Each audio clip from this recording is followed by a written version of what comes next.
Había moitas ganas de volver gozar co marisco do Grove tras 2 anos de parón e o regreso da festa non defraudou.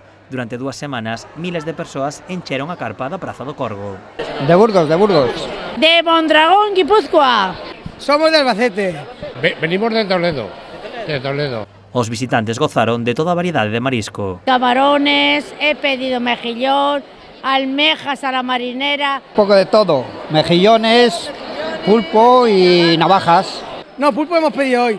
Pedimos tigres, croquetas de mejillón, vieira, nécoras, ostras. O sea, unos fideos, fideuá, mejillones, pulpo, arroz, unas almejas y unos berberechos.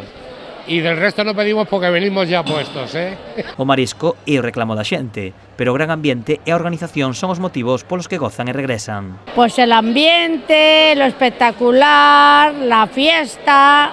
Está bien organizada y mucha variedad. El marisco en sí está muy bueno. La gente, el ambiente, todo un poco, la comida, todo un poquito. A festa supón un pulo importante para a economía, non só do Grove, senón de toda a comarca do Salnés. Dende os postos hostaleiros celebran o regreso da festa. Encantada a ver un montón de xente, sobre todo o fin de semana. Isto é unha maravilla, isto é un aliciente para salir adiante. Dende o Concello cualifican a celebración deste ano como un éxito. De feito, o alcalde basease nos datos.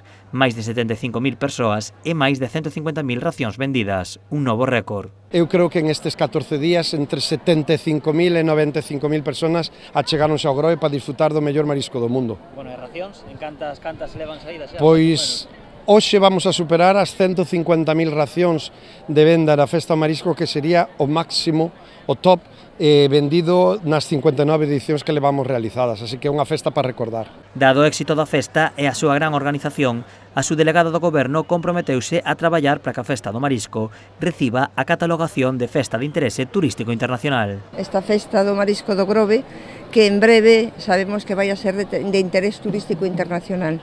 É dicir, é unha festa que é un luxo para toda Galicia, para a provincia de Pontevedra, especialmente para o Grove, é un exemplo de festa.